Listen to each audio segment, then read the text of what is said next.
وقضى ربك ألا تعبدوا إلا إياه وبالوالدين إحسانا। আল্লাহ রাব্বুল আলামিন মালিক আপনাকে আমাকে নির্দেশ করে বলেন, وقضى ربك ألا تعبدوا إلا إياه। ও দুনিয়ার মানুষ, তোমরা আমি আল্লাহ ছাড়া অন্য কারো ইবাদত করতে পারবে না। আল্লাহর ইবাদতের কথা বলে সাথে সাথে মালিক আপনাকে আমাকে বান্দার হকের দিকে দৃষ্টি আকর্ষণ করে বললেন, ওয়াবিল ওয়ালিদাইনি ইহসানা। তুমি তোমার পিতামাতার প্রতি সৎ ব্যবহার করো, তুমি তোমার পিতামাতার প্রতি ভালো ব্যবহার করো। ভালো ব্যবহারের ব্যাখ্যাটা হলো, পিতামাতার প্রতি ভালো ব্যবহারের ব্যাখ্যা হলো আমরা সৎ ব্যবহারের দ্বারা আচার ব্যবহার মনে করে থাকি। এখানে আচার ব্যবহার উদ্দেশ্য নয়, হকতার এখানে মাতা পিতার হকের দ্বারা প্রথম বিষয়টা হলো ওয়াবিল ওয়ালিদাইনি ইহসানা। তুমি তোমার মাতা পিতার প্রতি সদয় আচরণ করো, মাতা পিতার প্রতি তুমি সত্য ব্যবহার করো। এর অর্থ হইল বাবা, আপনি আপনার মাতা পিতার জন্য, আপনার সন্তানের জন্য যে জিনিসটাকে পছন্দ করেন, আপনার বিবির জন্য যে বিষয় জিনিসটাকে পছন্দ করেন, আপনার মাতা পিতার জন্য ওই জিনিসটাকে পছন্দ করা। অনেক যুবক ভাই এমন আছে, অনেক বাপ ভাইয়েরা এমন আছে যারা নিজের বিবির জন্য ৫,০০০ টাকার কাপড় কিনতেও কষ্ট বোধ করে না, কিন্তু মা বাবার জন্য ১,০০০ ২,০০০ টাকার কাপড় কিনলেও কষ্ট লাগে। এরকম যুবক সমাজে আছে না নাই? এই জন্য বাবাজিরা আমার, আমরা যদি মালিকের গোলামি করতে চাই, মালিকের দাসত্ব করতে চাই, মালিকের ইবাদত করতে চাই, তাহলে মাতা পিতার হককে গুরুত্ব দিতে হবে।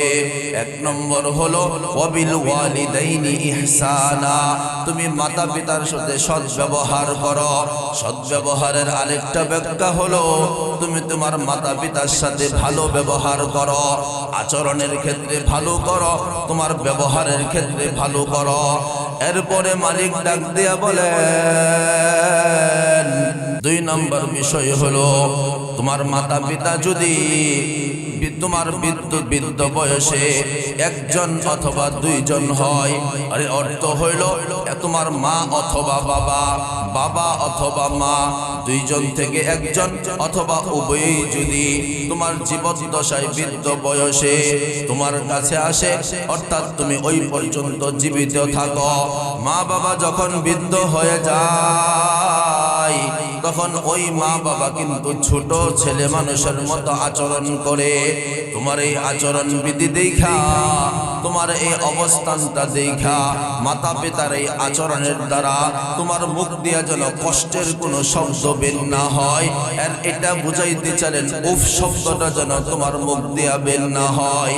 এই জন্য বাবাজিরা আমার, যে মালিক আপনাকে আমাকে তার ইবাদত বন্দেগী করার জন্য এই নির্দেশ দিলেন, আপনার আমার জন্য উচিত হইল ১ নম্বর বিষয় হলো মাতা পিতার সাথে সৎ ব্যবহার করতে হবে।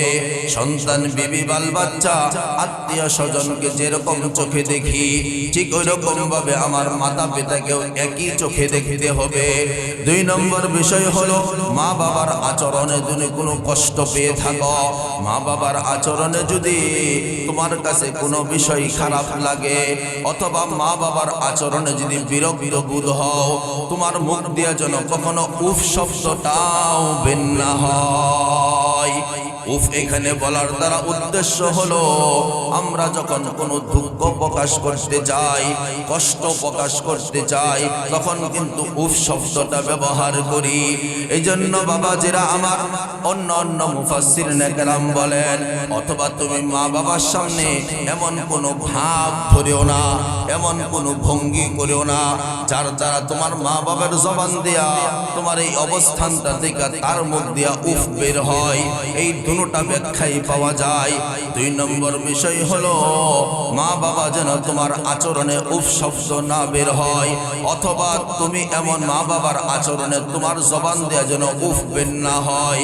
2 নম্বর বিষয় হলো মা বাবার জন্য কোনো ধরনের আফসোস করা যাবে না, কষ্ট প্রকাশ করা যাবে না। 3 নম্বর বিষয় হলো তুমি মা বাবাকে ধমক দিয়া কথা বলবে না। কি বলবে না? কি বলা যাবে না? ধমক দিয়া কথা বলা যাবে না। অনেক যুবক ভাইরা এরকম আছে, মা বাবার সাথে ধমক দিয়া কথা বলে, মা বাবাকে ধমক দেয়, একটু এদিক সেদিক হয়ে গেছে আর সাথে সাথে ধমক দেয়া দেয়। মা বাবা একটু দেরি হয়ে গেছে, বৃদ্ধ বয়স হয়ে গেছে, বিছানার মধ্যে 1-2 ফুটা প্রস্রাব পড়ে গেছে, অথবা অন্য কোনো এমন কোনো বিষয় হয়েছে, খাবার খাইতে গেছে, একটু খাবারের ঝুল পড়ে গেছে, সাথে সাথে মা বাবাকে ধমক দিয়ে কথা বলে। এরকম মানুষ আছে না নাই? বৃদ্ধ বয়স হয়ে যাবে, আচরণের দ্বারা কোনো কষ্ট দিবে, মা বাবাকে ধমক দেওয়া যাবে না। যেরকম ভাবে ছোট সময় আপনি মা বাবার সাথে কোথাও বেড়াইতে গেছেন, বেড়াইতে যাওয়ার সময় যেরকম মা বাবা খাবারে বসছে, ওই খাবারের টাইমে আপনি প্রস্রাব করে দিলেন। কি করে দিলেন? প্রস্রাব করে দেওয়ার পরে মা বাবা আপনাকে ধমক দিছিল, সরাই দিছিল। কথা বলে ধমক দেয় নাই, সরাইও দেয় নাই। মা বাবা আপনার কাপড়টাকে চেঞ্জ কইরা, বাবা বইলা চুমু দিয়া আপনাকে আদর কইরা আবার কোণে নিচে কাপড়টাকে চেঞ্জ কইরা আপনাকে আমাকে আল্লাহ এটাই শিক্ষা দিতেছেন, আপনি আমি যেন মা বাবার এই আচরণে, মা বাবা যখন খারাপ কোনো আচরণ করবে আপনার কাছে মনে হবে খারাপ, বয়স হয়ে গেছে, স্বাভাবিকভাবে আপনার আমার একটু ছেলে মানসিকতা হইতে পারে, পারে কিনা? মা বাবাকে ধমক দিয়া কথা বলা যাবে না। 3 নম্বর কি? মা বাবাকে ধমক দেওয়া যাবে না। ওয়ালা তানহারহুমা, মা বাবাকে ধমক দেওয়া যাবে না। তাহলে কেমনে কথা বলতে হবে? তাহলে কেমনে কথা বলতে হবে?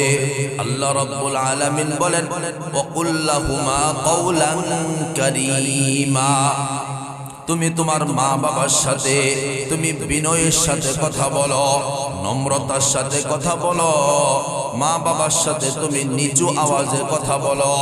মা বাবা কোনো বিষয়ে যদি তোমাকে জোর দাবি জানায়, আজকে তুমি বড় অফিসার হইতে পারো, তুমি বড় ইঞ্জিনিয়ার হইতে পারো, বড় তুমি বুদ্ধিজীবী হইতে পারো, রাজনীতিবিদ হইতে পারো, তোমার বাবা সাধারণ একজন কৃষক অথবা দিন মজুরের কাজ করে, ভ্যান গাড়ি চালায়, তুমি সাথে সাথে ধমক দিয়া বললা, বাবা তোমার চাইতে আমি কিন্তু বড় শিক্ষিত, তোমার চাইতে আমি কিন্তু বেশি বুঝি। এইরকম কথা বলনেওয়ালা লোক আপনাদের এই সমাজে আছে না নাই? এই জন্য বাবা জিরা আমার, যে মালিক আপনাকে আমাকে এই নির্দেশ দিলেন, মা বাবার সাথে যখন তুমি কথা বলবা, 3 নাম্বার হলো ধমক দিয়া কথা বলা যাবে না। 4 নাম্বার বিষয় হইল বাবা, মা বাবা যখন মা বাবার সাথে তুমি নরম নরম কথা বলো, ওয়াখফিদ লাহুমা জানাহাজ যুল্লি মিনার রাহমা।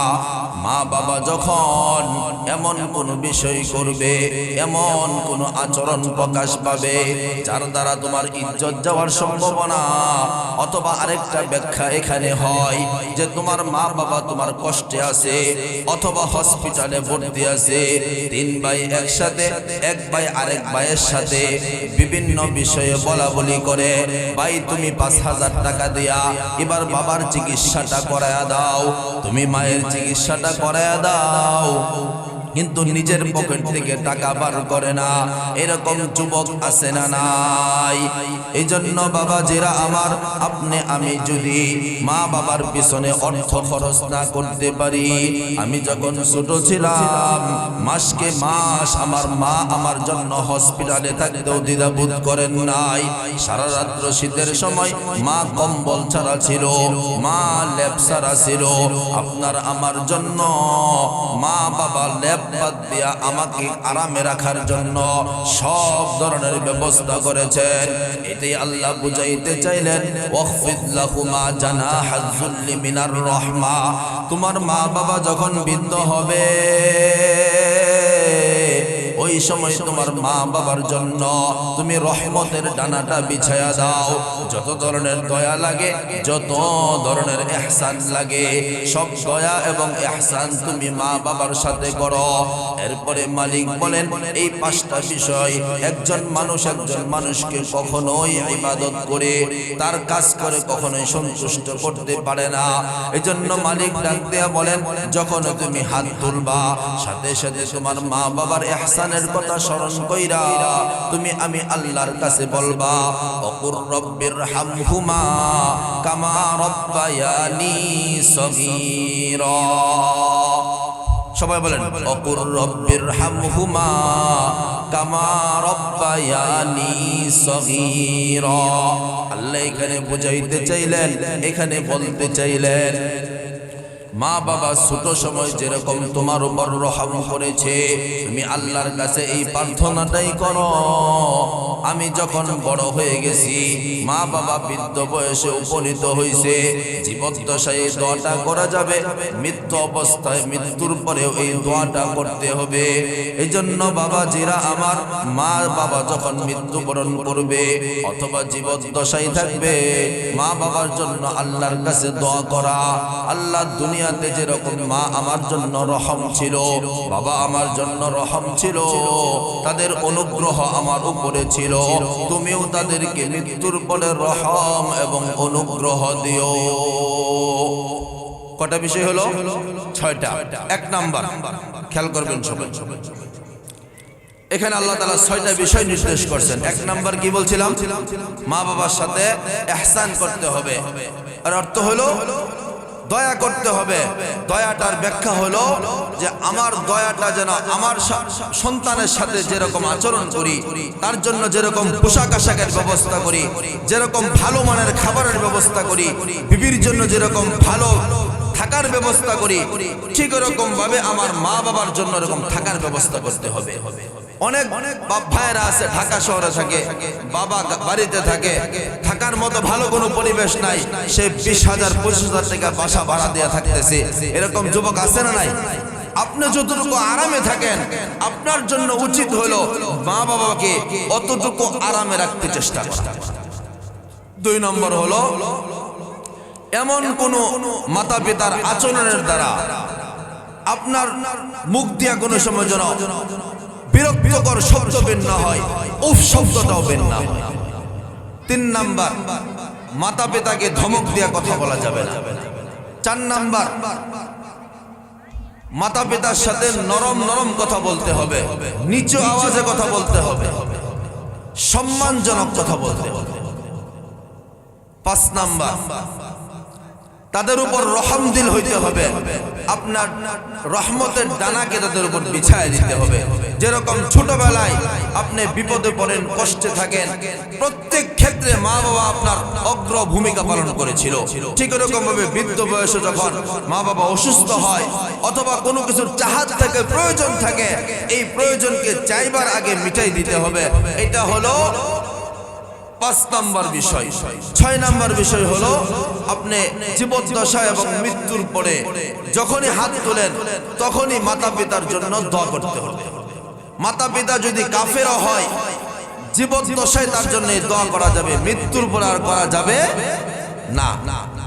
এই 6টা বিষয় আমরা যদি এই 6টা বিষয়ের প্রতি খেয়াল করি, কেন এখানে আল্লাহ তাআলা এই 6টা বিষয় উল্লেখ করেন? এই 6টা রহম, 6টা গুণ পরিপূর্ণরূপে মা বাবার ভিতরে ছিল বিধায় আপনাকে আমাকে লালন পালন এইভাবে করেছেন। এই জন্য আমার আপনার উচিত হলো মা বাবা যখন বৃদ্ধ বয়সে উপনীত হয়, বয়োজ্যেষ্ঠ হয়ে যায়, তখনও আমার আপনার এই 6টা বিষয়কে অবলম্বন করে মাতা পিতার সাথে ভালো ব্যবহার করা, মাতা পিতার সেবা শুশ্রূষা করা, খেদমত করা। আল্লাহর নবী সরদার দু আলম বলেন রিদর রব্বি রিদল ওয়ালিদাইন, সাখাতার রব্বি সাখাতাল ওয়ালিদাইন। মালিকের সন্তুষ্টি যদি অর্জন করতে হয়, মাতা পিতার সন্তুষ্টি অর্জন করতে হবে। মাতা পিতার সন্তুষ্টির দ্বারা আল্লাহ রাব্বুল আলামিন সন্তুষ্ট হবেন। আর যদি দুনিয়াতে আপনার মাতা পিতা আপনার উপর অসন্তুষ্ট থাকে, আপনার কোনো আচরণে মা বাবার মনে কষ্ট থাকে, সাখাতার রব্বি সাখাতাল ওয়ালিদাইন, মা বাবা যদি আপনার কোনো আচরণে কষ্ট পায়, তাদের মনে আপনার ব্যাপারে ব্যথা কষ্ট থাকে, তাহলে মালিক আপনার উপর সন্তুষ্ট থাকবে না। দুনিয়ার মধ্যে কবিরা গুনাহ হলো সবচেয়ে বড় গুনাহ। আল্লাহর নবী সাল্লাল্লাহু আলাইহি ওয়াসাল্লাম বলেন, আকবারুল কাবাইরি আল ইশরাকু বিল্লাহি ওয়া উকুকুল ওয়ালিদাইনি ওয়া কতলুন নাফসি ওয়াল ইয়ামিনুল গুমুস। কবিরা গুনার চাইতেও চারটা বড় বড় গুনাহ আছে। তার মধ্যে একটা গুনাহ হলো আল্লাহর সাথে শরীক করা। কি করা? আল্লাহর সাথে শরীক করা। আল্লাহ রাব্বুল আলামিন বলেন, ইন্নাশ শিরকা লা যুলমুন আযীম। শিরক হলো অত্যন্ত মারাত্মক গুনাহ, শিরক হলো বড় গুনাহ। এজন্য কবিরা গুনার মধ্যে বড় গুনাহ হলো এটা। দুই নম্বর হলো হুকুকুল ওয়ালিদাইন, পিতা মাতার সাথে নাফরমানি করা যাবে না। পিতা মাতার সাথে নাফরমানি করলে এটাও কিন্তু কবিরা গুনার চাইতেও বড় গুনাহ। তিন নম্বর হলো কাউকে হত্যা করা যাবে না। চার নম্বর হলো কারো সাথে মিথ্যা কসম করা যাবে না। এই চারটা গুনাহ হলো কবিরা গুনার চাইতেও বড় গুনাহ। আল্লাহর নবী সরদার দু আলম বলেন, একটা কবিরার গুনাহ যখন মানুষ করে, তার সারা জীবনের নেকিগুলি যদি এক পাল্লার মধ্যে রাখা হয়, আর একটা কবিরা গুনাহ যদি এক পাল্লায় রাখা হয়, তার কবিরা গুনার পাল্লাটা ভারী হয়ে তার জন্য জাহান্নাম বরাদ্দ হয়ে যাবে। এই জন্য বাবাজিরা আমার, আমরা যদি মালিকের সন্তুষ্টি অর্জন করতে চাই, আমরা যদি মালিককে খুশি করতে চাই, তাহলে মাতা পিতাকে সন্তুষ্ট করতে হবে। মাতা পিতার 14টা হক আছে।